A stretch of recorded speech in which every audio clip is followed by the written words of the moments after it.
Muy buenas noches.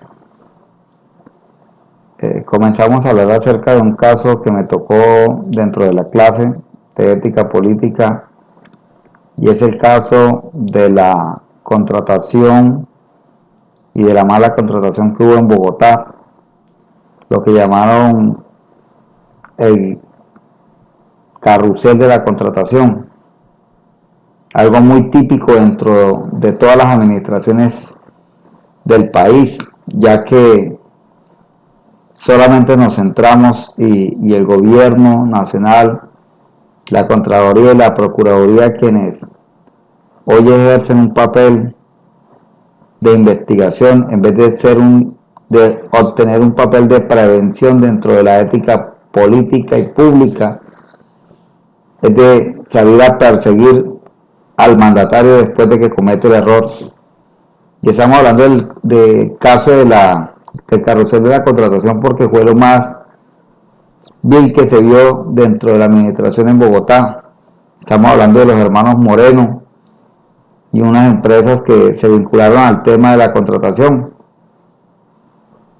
Los hermanos Moreno, Samuel e Iván. Samuel, que era el alcalde de Bogotá, e Iván, su hermano, que era el congresista, senador de la República de Colombia, quienes solicitaban dádivas o el llamado 10% de la contratación para poder otorgarles el contrato a esas empresas, y que más que por mérito, solamente por dedocracia le entregaban el contrato. Eso fue descubierto por algunos periodistas y otros personajes que comenzaron a investigar, pero en definitiva quien nos sacó a la luz pública dentro del Congreso de la República fue Gustavo Petro, quien denuncia a los morenos por lo que llamó carrusel de la contratación. Carrusel, ¿por qué? Porque siempre daba la vuelta y giraba dentro del mismo círculo de contratistas a nivel de capital. Lo mismo podemos ver dentro de los municipios. En cada municipio de Colombia estamos viendo un carrusel de la contratación, porque los alcaldes hoy en día toman la determinación de montar empresas, ellos y sus aliados, y generar los contratos alrededor de sus empresas. Pues eso también es un carrusel de la contratación. Lo que sucede es que, como no se hace tan evidente, porque no es en la capital del departamento, sino que en los municipios que casi no le interesan a la Contraloría y la Procuraduría, pues no lo hacen. Ahora vamos a analizar las acciones de los entes de control sobre el carrusel de la contratación. Yo considero, como politólogo de la Universidad Nacional Abierta de Distancia, UNAD, que en Colombia no puede seguirse permitiendo que la Contraloría y la Procuraduría sean entes que lleguen solamente a mirar el delito, sino que prevengan el delito, que desde el momento en que está haciendo la contratación prevenga el delito, que sepa que hay un sobrecosto de los insumos, que hay un sobrecosto de la mano de obra, que hay un sobrecosto del mismo contrato como tal. Solo le coloco un pequeño ejemplo de unas baterías sanitarias que lo hacen hoy en día por el OCAP Paz. Lo que pasa es que son del OCAP Paz, y lo utilizan por acá con algo que le llaman PEDEC. El PEDEC, que se le otorgó a 116 municipios en Colombia que tuvieron procesos de paz y que han tenido problemas con los grupos al margen de la ley.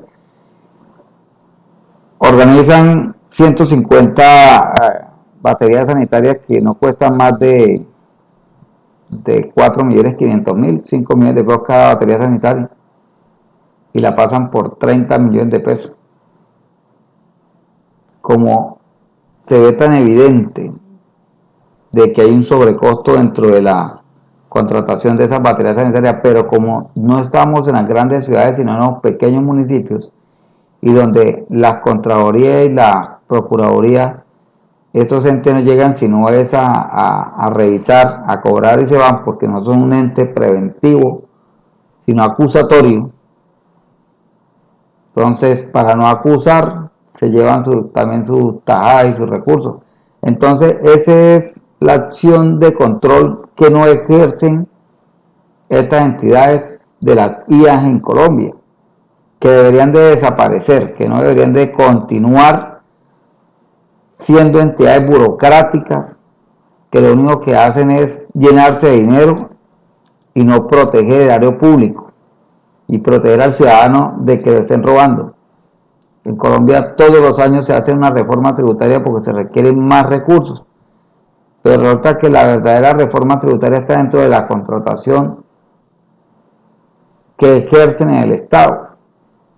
Hay un sobrecosto muy alto en la contratación y de ahí depende mucho de Falco del dinero que se necesita para la protección social del ciudadano como tal. Damos de reflexión del tema del caso del carrusel de la contratación en Bogotá y en el resto del país. Es eso. Nosotros no podemos continuar teniendo entes de control que no ayuden a prevenir sino a juzgar. Que el Estado colombiano tiene que mejorar el sistema de contratación. No es solamente pasar del SECOT 1 al SECOT 2 con fines solamente de favorecimiento, a pasar a un sistema realmente de control judicial que no le permita al contratista realizar cosas como esta. Otra cosa de reflexión que tiene que tener es que el contratista que cometa esos errores de robarse los dineros que son del Estado, no deben de volver otra vez a contratar ni directa ni indirectamente. No deben de trabajar en un contrato ni contratar, vetados totalmente por el Estado para cualquier cosa. Con esos fines, ya que no estamos en un país comunista, sino democrático y participativo, donde se generan muchos actos de corrupción, no solamente en el tema del diezmo que entregan los contratistas a los alcaldes y a los funcionarios públicos para que les otorguen directamente la contratación, sino que tener un sistema más fuerte, judicialmente fuerte, para que se abstengan de estar haciendo cosas como esta.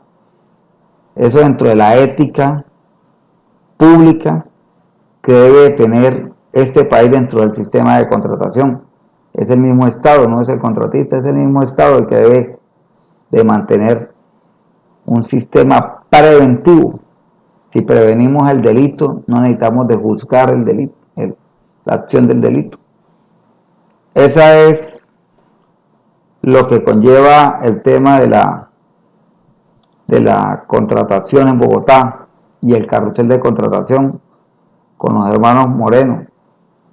No metiendo a los contratistas aquí, ya que todo el mundo conoce a los lules y a todos los que salieron a identificar y a demostrar de que sí se había hecho estos casos de corrupción. Porque ya después de que el delito está cometido y lo toman en este país, no toman los delitos como una forma de análisis para que no lo vuelvan a hacer, sino como una forma de enseñanza de cómo se puede hacer. Entonces, esas son mis declaraciones, señora docente, compañero. Muchas gracias, que tengan una muy buena noche y hasta luego.